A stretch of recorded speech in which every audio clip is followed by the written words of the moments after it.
আসসালামু আলাইকুম। আজকে আমি এই ডিমটা পোস্ট করব পানি দিয়ে।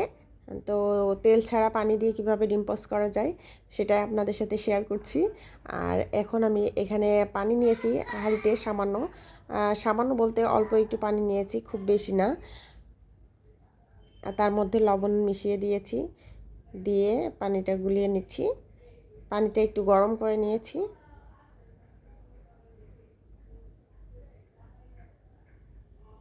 আর এখন এই পানিটার মধ্যে আমি ডিমটা ফাটিয়ে দিয়ে দিচ্ছি। দিয়ে দিলাম ডিমটা, জাস্ট কিছুক্ষণ ওয়েট করব।